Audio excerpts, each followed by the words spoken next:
Hello children, welcome to असा education. आज हम करेंगे 11वीं क्लास की हिंदी की किताब अंतरा का 12वां चैप्टर हंसी की चोट सपना दरबार। इसकी हम करेंगे व्याख्या। तो आइए देखते हैं आपकी जो पहली कविता है, आपका जो पहला अवतरण है हंसी की चोट, उसमें क्या कहा गया है। सांसन ही समीर गयो अरु, आंसुन ही सब नीर गयो ढरे, तेज गयो गुण लई अपनो, अरु भूमि गई तन की तनता करे, देव जी मिलबेही की आस की, आंसू पास आकाश रहो भरे, जा दिन तई मुख फेर हरे, हास हेरे हियो जू लियो हरे जू हरे। तो यहाँ पर क्या बताया गया है, तो प्रस्तुत अवतरण में महाकवि देव ने नायिका की विरह अवस्था का मार्मिक वर्णन किया है और अपने प्रियतम के विरह में, उसके वियोग में, उसके ना मिलने पर जो नायिका है वो मूर्छित होने की स्थिति में पहुंच जाती है, बेहोश होने लगती है। तो एक दिन क्या होता है, जो नायक है श्री कृष्ण, वो नायिका को देखकर हंसते हैं, तभी से नायिका अपना दिल दे बैठती है उनके ऊपर। लेकिन नायक जो है वो हंसते हैं और फिर गायब हो जाते हैं। लेकिन नायिका को उनकी हंसी इतनी भाती है कि वो उनको अपना दिल दे बैठती है। तो नायिका को उसके बाद नायक दिखाई नहीं देता, तो नायिका जो है वो विरह की अग्नि में जलने लगती है। तो उसके शरीर के पांचों तत्वों में आंसू से क्या होता है, जल निकल जाता है और वो सांस लंबी लंबी सांसें ले रही है, छोड़ रही है, तो वायु तत्व निकल जाता है और शरीर का तेज भी ख़त्म हो जाता है। मतलब हमारे शरीर में जो तेज होता है, अग्नि होती है, वो भी ख़त्म हो जाती है। उसके शरीर की रौनक ख़त्म हो जाती है, वो बहुत कमज़ोर हो जाती है और उसके पैरों से भूमि भी समाप्त हो जाती है। मतलब वो इतनी कमज़ोर हो जाती है कि वो खड़ी भी नहीं हो पाती है। बस नायक से मिलने की आस में आशा रूपी आकाश बचा है। उसको जीने की चाह है कि उसको भगवान मिलेंगे कभी ना कभी। तो जीवन रूपी उसको ये आशा है कि भगवान मिलेंगे तो वो अच्छे से अपना जीवन जिएगी। तो वह भी इसी आशा में जीवित है कि कभी तो नायक उसे दर्शन देगा। तो कवि ने प्रिय की हंसी से प्रभावित और घायल नायिका का यहाँ पर बहुत ही मार्मिक वर्णन किया है। तो हंसी की चोट सवैये में कवि ने 5 तत्वों, हमारे शरीर में हमारा जो शरीर होता है 5 तत्वों से बना होता है, आकाश, अग्नि, वायु, भूमि तथा जल। कवि ने यहाँ पर यही बताया है कि जो नायिका है वो कृष्ण के वियोग में इतनी ज़्यादा परेशान है कि उसके शरीर से जो वायु तत्व है वो भी निकल गया है, जल तत्व है वो भी निकल गया और अग्नि तत्व भी निकल गया और भूमि तत्व भी निकल गया। बचा सिर्फ आकाश तत्व है, वो भी इस आस में कि शायद भगवान उसको मिलेंगे। जीवन रूपी जो उसके जीवन की जीवन है वो बचा है, मिलने की उसको आस है कि भगवान उसको प्राप्त होंगे कभी ना कभी। तो गोपी द्वारा तेज तेज सांस लेने और छोड़ने से वायु तत्व चला गया है, अत्यधिक रोने से जल तत्व आंसुओं के रूप में विदा हो गया है और तन में व्याप्त गर्मी के जाने से अग्नि तत्व समाप्त हो गया है। वियोग में कमज़ोर होने के कारण भूमि तत्व चला गया है। सिर्फ एक जीवन रूपी आकाश तत्व बचा है, इस आशा में कि भगवान उसको कभी ना कभी प्राप्त होंगे। आइए अब देखते हैं कि इसका प्रसंग, संदर्भ और व्याख्या क्या होगी। तो कवि क्या कहते हैं, सांसन ही समीर गयो अरु, आंसुन ही सब नीर गयो ढरे, तेज गयो गुण लई अपनो, अरु भूमि गई तन की तनुता करे, देव जियई मिलबेही की आस की, आसहु पास आकाश रहो भरे, जा तिन तई मुख फेर हरे, हास हेर हियो जू लियो हरि जू हरि। तो पहले हम लिखेंगे इसका प्रसंग और संदर्भ। ये प्रस्तुत पंक्तियाँ या प्रस्तुत सवैया हमारी पाठ्य पुस्तक अंतरा भाग 1 में संकलित सवैया हंसी की चोट से लिया गया है। प्रस्तुत अवतरण महाकवि देवदत्त जी के द्वारा रचित काव्य ग्रंथ सुख सागर तरंग से अवतरित है। इस सवैये में कवि ने कृष्ण वियोग में पीड़ित गोपियों का वर्णन किया है। श्री कृष्ण ने एक बार एक गोपिका को मुस्कुराकर क्या देखा, तो गोपिका की खुशी का ठिकाना ना रहा। वो उसी क्षण को अपना जीवन मान लेती है, सब कुछ मान लेती है, पर जब कृष्ण ने अपना मुख फेर लिया, वो दिखाई नहीं दिए, तो वो मरने जैसी स्थिति में पहुंच गई। इसी दशा का यहाँ पर वर्णन किया गया है। आइए अब देखते हैं कि इसकी व्याख्या क्या होगी। यहाँ पे कवि क्या कहते हैं, शासन ही सो समीर गयो अरु आंसुन ही सब नीर गयो ढरे। तो कवि देवदत्त जी कहते हैं कि जिस दिन से श्री कृष्ण भगवान ने हंसकर मुंह फेर लिया है, तो कृष्ण भगवान हंसे गोपी को देखकर और फिर उसके बाद दिखाई नहीं देते, तो उस दिन से गोपी की हंसी कहीं खो सी गई है। तो उनको क्या होता है, श्री कृष्ण भगवान से प्रेम करने लगती हैं, वो उनको दिल दे बैठती हैं, लेकिन कृष्ण भगवान दिखाई नहीं देते तो वो बहुत अधिक दुखी हो जाती है। तो वियोग की पीड़ा भोगते भोगते वो दिनों दिन कमज़ोर होने लगी है और इस अवस्था में सांसन ही सो समीर गयो, इस अवस्था में वो ज़ोर ज़ोर से सांसें ले रही है, छोड़ रही है, तो उसके शरीर से क्या होता है, समीर गयो वायु तत्व जाने लगता है, कम होने लगता है। तो हमारा जो शरीर है वो 5 तत्वों से बना हुआ है, भूमि, जल, अग्नि, गगन और वायु। तो कृष्ण के वियोग में जो गोपी है वो लंबी लंबी सांसें ले रही है, छोड़ रही है, तो उसका वायु तत्व है वो समाप्त होने लगा है। आंसुन ही सब नीर गयो ढरे। तो कृष्ण के वियोग में वो दिन भर रोती रहती है, तो आंसुओं के रूप में जो जल तत्व है शरीर का वो भी कम होने लगा है। तेज गयो गुण ले अपनो। तो शरीर की जो गर्मी है, तेज है, उसका जो निखार है, तेज है, वो भी ख़त्म होने लगा है। तो जो अग्नि तत्व है उसका प्रभाव भी कम होने लगा है। अरुभू में गई तन की तनुता करी। तो इसके फलस्वरूप उसका जो शरीर है बहुत ही कमज़ोर हो गया है। तो उसका शरीर इतना अधिक कमज़ोर हो गया है कि जो पृथ्वी तत्व है वो भी कम होता चला जा रहा है। मतलब वो इतनी कमज़ोर हो गई है कि पृथ्वी पर खड़ी भी नहीं हो पा रही है। तक कवि ने क्या बताया कि जिस दिन कृष्ण ने हंसकर मुंह फेर लिया, उस दिन से गोपी की हंसी कहीं खो सी गई। वह वियोग की पीड़ा भोगते हुए दिनों दिन कमज़ोर होने लगी। इस अवस्था में ज़ोर ज़ोर से सांसें लेने और छोड़ने के कारण उसके शरीर का वायु तत्व कम होने लगा। यह शरीर भूमि, जल, अग्नि, गगन और वायु नामक तत्व से मिलकर बना है। तो कृष्ण के वियोग में रोती रहने के कारण उसके शरीर का जल तत्व समाप्त हो गया है। आंसुओं के रूप में जल निकल गया, तो जल तत्व समाप्त हो गया। उसके शरीर की जो गर्मी है, तेज है, वो समाप्त हो गया है। तो अग्नि तत्व का प्रभाव कम होने लगा है। इसके फलस्वरूप क्या हुआ, उसका शरीर अत्यंत कमज़ोर होता चला गया। उसका शरीर बहुत दुर्बल हो गया है, कमज़ोर हो गया है, जिससे उसका क्षिति पृथ्वी तत्व भी भूमि तत्व है वो भी कम होता चला गया। देव जिये मिलबे ही की आसहु पास आकाश रहो भरी। तो कभी देव कहते हैं कि इन पांचों में से 4 तत्व कम होते जाने से केवल आकाश नामक तत्व ही पर्याप्त मात्रा में बचा है, वो भी उसके मिलने की आस में। मतलब उसको लग रहा है कि श्री कृष्ण भगवान मिलबे ही की आस, कि उसको लगता है कि श्री कृष्ण भगवान उनको कभी ना कभी मिलेंगे। तो मिलने की जो आस है, आशा है, वो अभी भी उनको है कि श्री कृष्ण भगवान उसको मिल जाएंगे। आसहु पास आकाश रहो भरी। तो मिलने की जो आशा है, उसके जीवन की जीने की जो आशा है, आशा रूपी आकाश जो है वो अभी बचा हुआ है। श्री कृष्ण के प्रेम की आस की जो आकाश है, उनकी जो आशा है कि वो अभी मिलेंगे उनको, वो अभी काफ़ी मात्रा में बचा हुआ है। जा दिन ते मुख फेर हरे हंस हास। तो जिस दिन से श्री कृष्ण भगवान ने मुख फेरा है हंसकर, तो हेरी हियो जू लियो हरि जू हरि। तो उस दिन से क्या हुआ, श्री कृष्ण भगवान तो उनका हृदय लेके चले गए। उनको बहुत अधिक कष्ट हो रहा है। तो ऐसा उस दिन से हुआ है जिस दिन श्री कृष्ण भगवान ने मुख फेर लिया, उनकी हंसी गायब हो गई है और कृष्ण को ढूंढने पर भी वो उनको प्राप्त नहीं कर पा रही हैं। कृष्ण भगवान उनको नहीं मिल पा रहे हैं। तो हेरी हियो जो कृष्ण भगवान है, हरि जो हरि हरि मतलब कृष्ण भगवान ने क्या किया है, हर लिया है।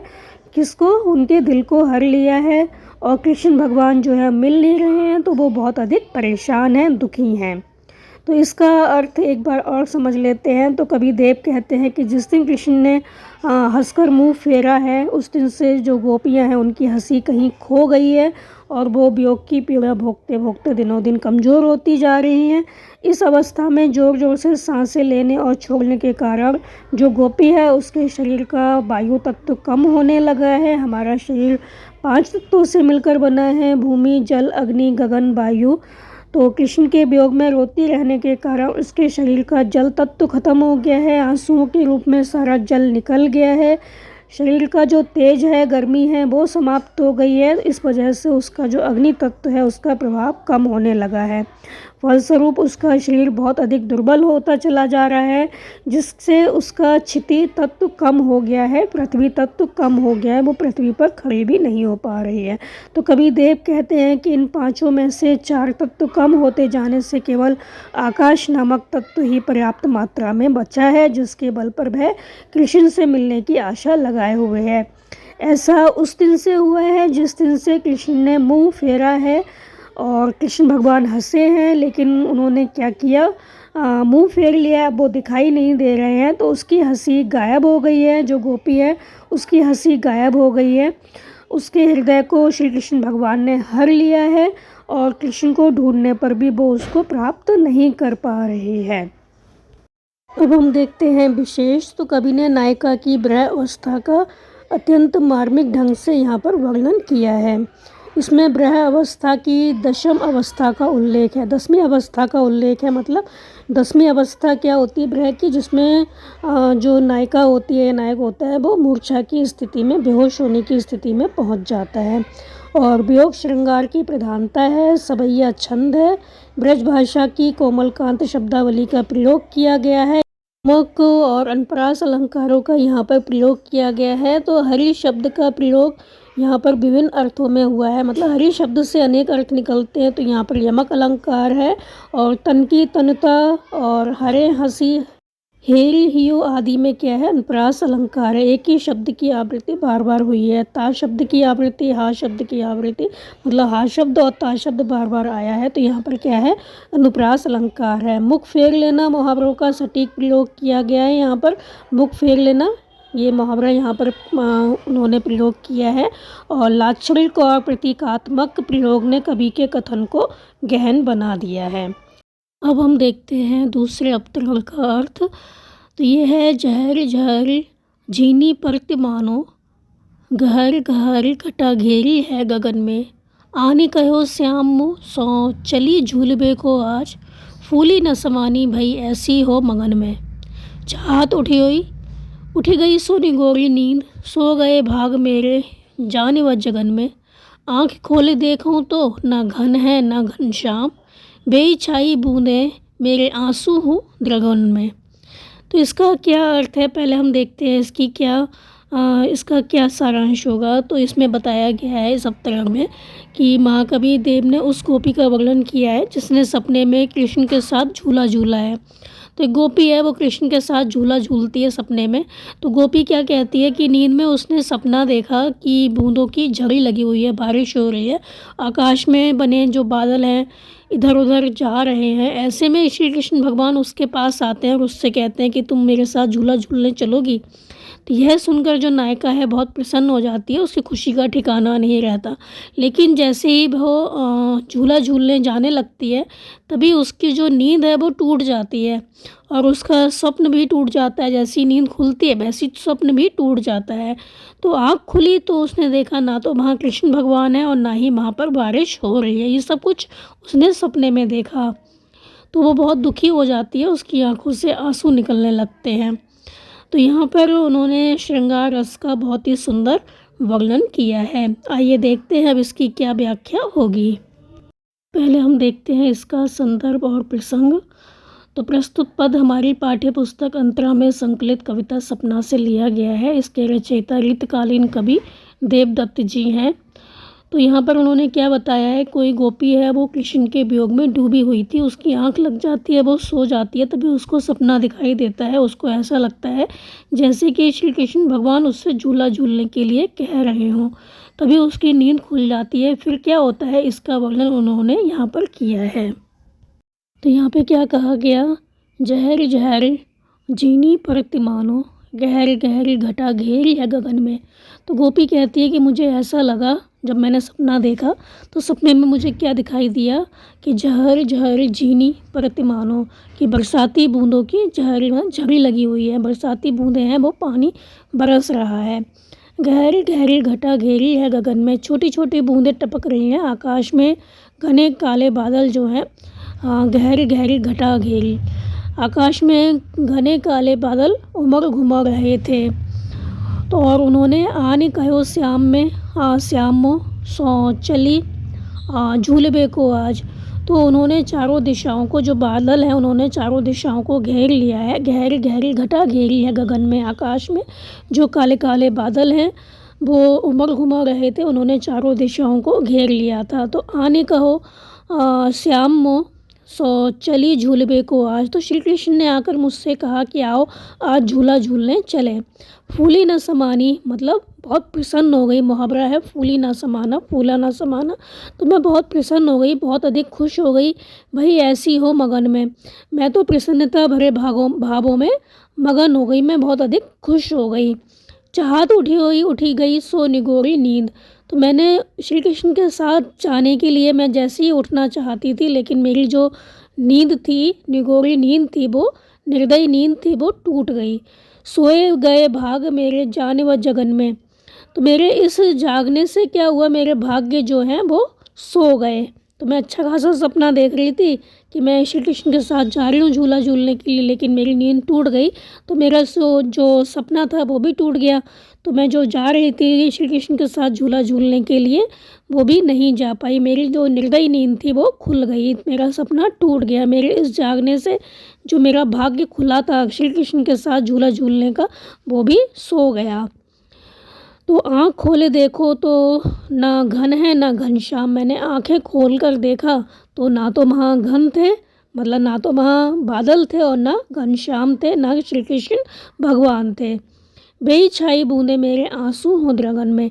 तो मेरे आँखों में क्या हुआ, आंसुओं के रूप में बूंदें भरी हुई थी, मेरे आँखों से आंसू टपक रहे थे। अर्थात वर्षा की बूंदें तो बादलों से नहीं गिर रही थी, द्रगन में मेरे आँखों से जो पानी है वो निकल रहा था। जो मेरा दर्द है, जो मेरी पीड़ा है, उसके वजह से मेरी आँखों में आंसू भरे हुए थे। तो यहाँ पर क्या कहा गया, गोपी कहती है कि मुझे ऐसा लगा मानो बरसाती बूंदों की झड़ी लगी हुई थी और छोटी छोटी बूंदें टपक रही थी। आकाश में घने बादल जो हैं, घने काले बादल उमड़ घुमा रहे थे, उन्होंने चारों दिशाओं को घेर लिया था। ये सारा कुछ वो सपने में देख रही है। तो श्री कृष्ण ने आकर मुझसे कहा चलो झूला झूलने चलें। ये सुनकर मैं तो बहुत प्रसन्न हो गई, मैं तो प्रसन्नता भरे भावों में मगन हो गई।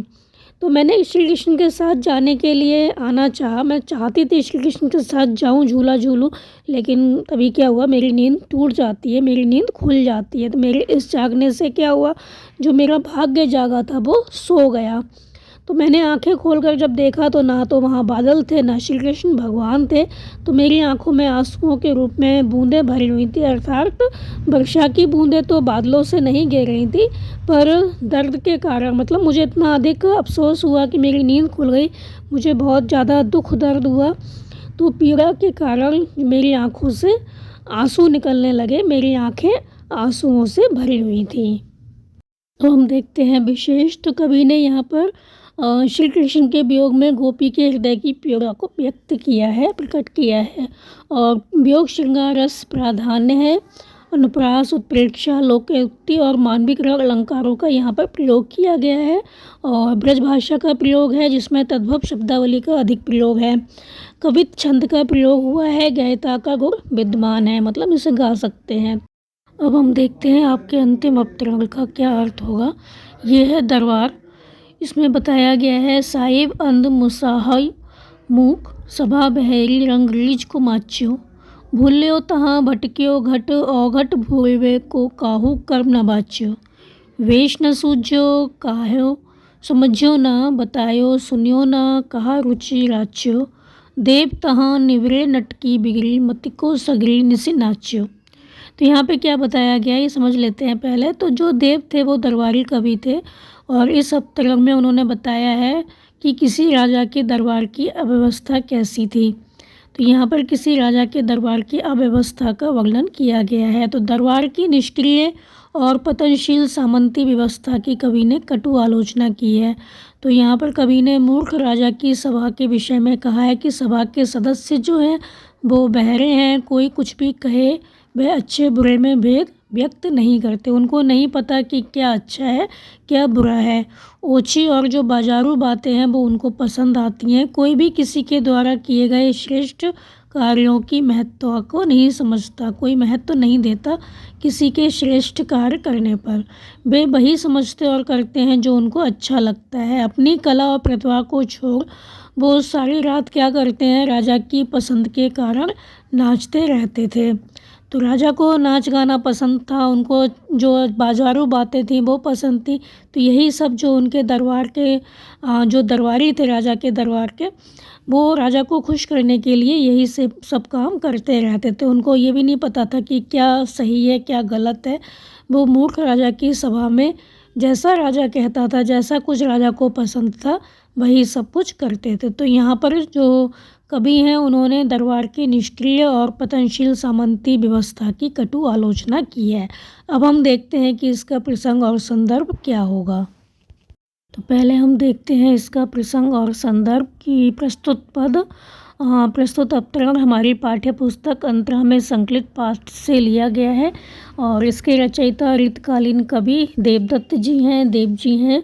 और जो देव जी थे वो दरबारी कवि थे। उन्होंने किसी राजा के दरबार की यहाँ पर अव्यवस्था का वर्णन किया है। पतनशील और निष्क्रिय सामंती व्यवस्था के प्रति कवि ने अपनी यहाँ पर प्रतिक्रिया व्यक्त की है, प्रकट की है।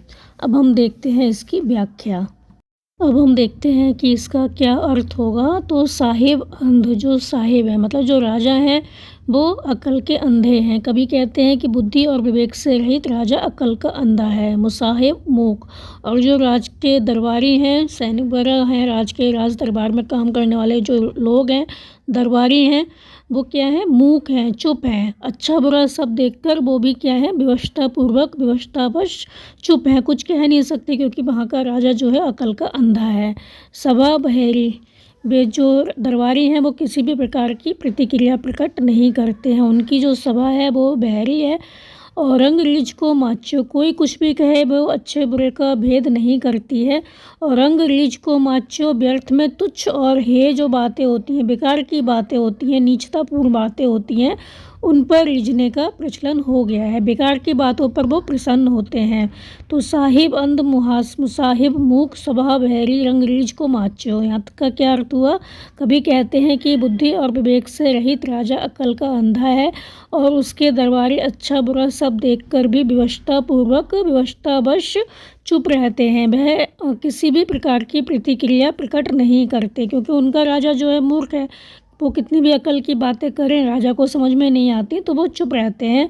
उनकी सभा जो है बहरी है, कोई कुछ भी कहे वे अच्छे बुरे में भेद व्यक्त नहीं करती है। व्यर्थ में तुच्छ और हे बातों पर रीझने का प्रचलन हो गया है, अर्थात ओछी और बाजारू बातें उन्हें पसंद आती हैं।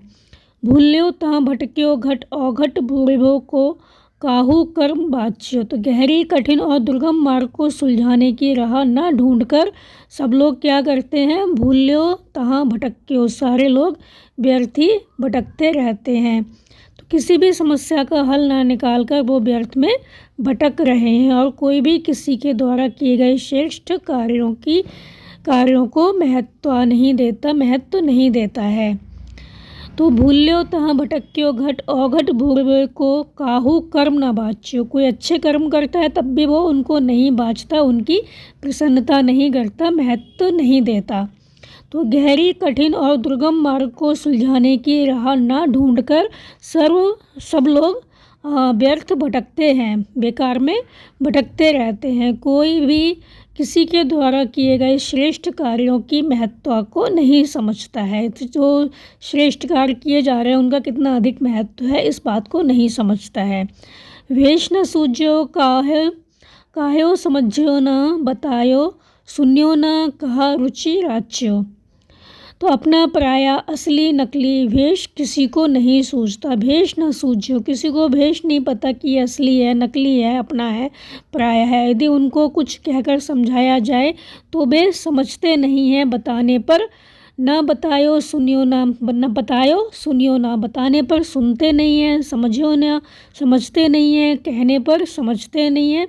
और भेष न सूझ्यो, उन्हें असली नकली का पता ही नहीं है, कौन असली है कौन नकली है, ना तो वो समझते हैं ना बताने पर सुनते हैं। कहा रुचि राच्यो, वे तो वही समझते और करते हैं जो उनको रुचकर लगता है। तो देव कहते हैं, जो कवि हैं वो कहते हैं, तहाँ निवरे नटकी बिगड़ी मति को सगरी निसी नाच्यो। तो देव कहते हैं कि अपनी कला और प्रतिभा से भटके हुए जो कलाकार हैं, तहाँ निवरे नट जो अपनी कला से भटक गए हैं, नट उनकी जो बुद्धि खराब हो गई है, कलाकार क्या करते हैं, दुर्बुद्धि पूर्वक निसी नाचो, निसी रात को, नाचो है नाचते, रात भर नाचते रहते हैं, समय और शक्ति व्यर्थ गंवाते हैं और मूर्ख राजा के साथ मिलकर अपने विवेक का प्रयोग नहीं करते। तो मूर्ख राजा के साथ वो भी क्या हो गया है, मूर्ख बन गए हैं। तो देव तहाँ निवरे नटकी बिगड़ी मति को सगरी निसी नाच्यो। तो जो नट हैं, जो कलाकार हैं, उनकी बुद्धि भी भ्रष्ट हो गई है और उनकी जो मति है, बुद्धि है, वो भ्रष्ट हो गई है। तो देव कहते हैं अपनी कला और प्रतिभा से भटके हुए कलाकार दुर्बुद्धि पूर्वक सारी रात नाचते हैं, समय और शक्ति को व्यर्थ गंवाते हैं और मूर्ख राजा के साथ मिलकर अपने विवेक का प्रयोग नहीं करते।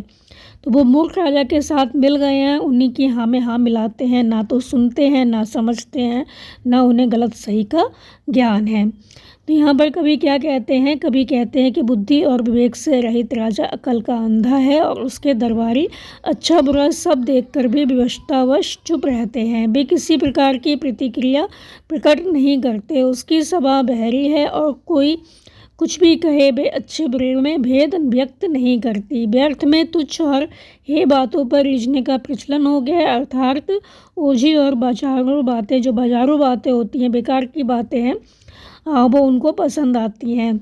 गहरी, कठिन और दुर्गम मार्ग को सुलझाने की राह न ढूंढकर सब व्यर्थ भटकते हैं और कोई भी किसी के द्वारा किए गए श्रेष्ठ कार्यों की महत्ता को नहीं समझता। अपना पराया असली नकली वेश किसी को नहीं सूझता। यदि उन्हें कुछ कहकर समझाया जाए तो वे समझते नहीं, बताने पर सुनते नहीं, वे तो वही समझते और करते हैं जो उनकर रुचिकर लगता है। और देव कहते हैं कि अपनी कला और प्रतिभा से भटके हुए कलाकार दुर्बुद्धि पूर्वक सारी रात नाचते हैं, समय और शक्ति को व्यर्थ गंवाते हैं और मूर्ख राजा के साथ मिल अपने विवेक का प्रयोग नहीं करते। अब हम देखते हैं इसका विशेष। तो कवि ने मूर्ख राजा की सभा का सजीव चित्रण करते हुए अपने युग का चित्र खींचा है और यहाँ बताया गया है कि मूर्ख राजा के सामने बुद्धिमत्ता यही है, बुद्धिमानी यही है कि चुप रहो।